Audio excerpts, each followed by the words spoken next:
ये आ जाएगा q plus सी बराबर 0। और इस प्रकार से फिर हम इसको आगे बढ़ाएंगे। लेकिन होगा ये कि जब भी हम इस तरीके से करेंगे तो ये और ये जो ब्रैकेट बन रहे हैं ये भी हमेशा समान आएंगे, बराबर आएंगे। यहां पर x नहीं, यहां ये तो qx आएगा। यहां पर यहां कुछ अभी q और c में से मान लेते हैं कुछ k कॉमन आ जाएगा। तो होगा ये कि ये ax प्लस p और ये जो दिख रहा है हमें qx प्लस c ये हमेशा समान ही आएंगे। परंतु जब हम अभी p और q के बारे में बात कर रहे हैं तो हम देख नहीं सकते, लेकिन जब हम संख्याओं में चलेंगे तो ये हो जाएगा। तो इसको उदाहरण के द्वारा और समझते हैं हम।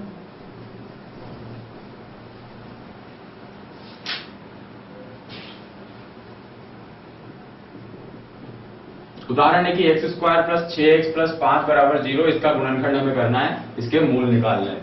तो इसका गुणनखंड करने के लिए 6x को हम तोड़ेंगे। अब हम इस 6x को कुछ ऐसा तोड़ें, सबसे पहले देखेंगे ये वाला निशान किस चीज का है, प्लस का। तो कुछ ऐसा तोड़िए कि प्लस करने पर 6x आ जाए। तो ऐसे क्या क्या टूट सकते हैं, प्लस करने पर 4 और 2 भी 6 दे सकते हैं, प्लस करने पर हमें और 3 और 2 जो है वो भी 6 दे सकते हैं। अब हम चलते हैं 1 और इस 5 की तरफ, इनको गुणा करें a और c को, यानी कि गुणा करना है तो ये आ गया 5। अब हमें ऐसा तोड़ना है कि गुणा करने पर तो 5 आए। a c की जगह हमने रख लिया 5 क्योंकि ये a की जगह 1 ही है और ये 5 है।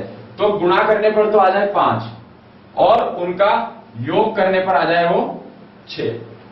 तो x को भी हटा लेते हैं कि गुणा करने पर 5 और योग करने पर 6। ऐसा कौन हो सकता है जिनका योग करने पर 6 आए और गुणा करने पर 5? 5 और 1, इनको योग करेंगे तो 6 आ जाएगा, इनका गुणा करेंगे तो 5 ही आएगा। यानी कि हम इस 6x को लिख सकते हैं, 6 को हम तोड़ सकते हैं 2 भागों में, 5 प्लस 1 में, और ये x तो रहेगा ही और ये 5 ऐसा का ऐसा। यानी कि हम इसको लिख सकते हैं x square plus 5x plus x plus 5। इसको वापस से देख सकते हैं कि इस समीकरण से ये समीकरण ऊपर जो बना था हमारा वो होना चाहिए। देख सकते हैं x square 5x plus x बराबर 6x प्लस 5 बराबर समीकरण है। 2 2 के जोड़े बनाएंगे, इन दोनों जोड़ों में इसमें कॉमन आ रहा है x, बचा x प्लस 5। इन दोनों में कॉमन कुछ भी नहीं आ रहा तो हम 1 कॉमन ले सकते हैं, फिर बचेगा x प्लस 5 बराबर 0। जब कुछ कॉमन ना आए तो आप 1 कॉमन ले सकते हैं। अब इन दोनों में देख रहे हैं तो वापस से ये पूरा ब्रैकेट कॉमन आ रहा है, x प्लस 5, और यहां फिर बचेगा x प्लस 1 बराबर 0। अब ये दोनों ब्रैकेट भी 0 के बराबर है, तो हम ये कह सकते हैं कि या तो x प्लस 5 बराबर 0 होगा या x प्लस 1 बराबर 0 होगा, क्योंकि इनका गुणा 0 के बराबर आ रहा है। और इससे ये कह सकते हैं कि x बराबर या तो -5 होगा या x बराबर माइनस का 1 होगा। ये दोनों इसके मूल कहलाएंगे।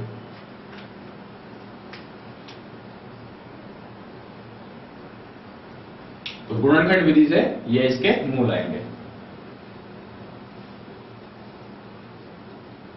तो हमने यहां पर जो है 6x को इस प्रकार से तोड़ा है कि गुणा करने पर तो हमें 5 मिल जाए और योग करने पर हमें 6 मिल जाए।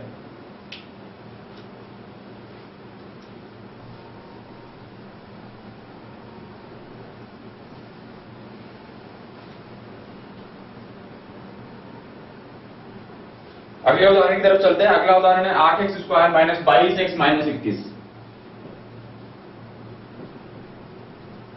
बराबर 0। अब इसी का गुणनखंड हमें करना है। इस बार हम देख सकते हैं यहां पर ये माइनस आ चुका है, यहां के माइनस से अभी हम इतना ध्यान नहीं देंगे, हम केवल इस माइनस पे ध्यान दें कि यहां माइनस है या प्लस है, क्योंकि इसी से पूरे प्रश्न में फर्क पड़ने वाला है। क्या फर्क पड़ने वाला है? इस बार a और c की जगह पर कौन है देख लेते हैं। a गुना c की जगह पर है 21 गुना 8, 8 एकम 8 और 8 दूनी 16 यानी कि 168। तो अब हमें 168 के गुणनखंड चाहिए, यानी कि 168 को इस तरीके से तोड़ना है कि उसके गुणा करने पर तो 168 ही आए और उनका माइनस करने पर ये 22 आ जाए। या हम ऐसे भी कह सकते हैं कि इस 22x को इस तरीके से तोड़ना है कि माइनस करने पर ये 22x आता हो और उन्हीं का गुणा करने पर 168 आता हो। 22 को माइनस करके लाना है तो किन किन चीजों के माइनस से ये 22 आ सकता है?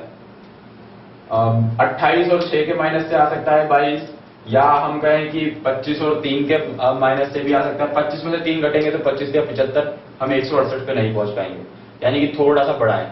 26 पे आते हैं तो 26 से 22 लाने के लिए 4 माइनस करने पड़ेंगे, 26 से 4 माइनस करेंगे तो 26 जो 168 नहीं जाएगा।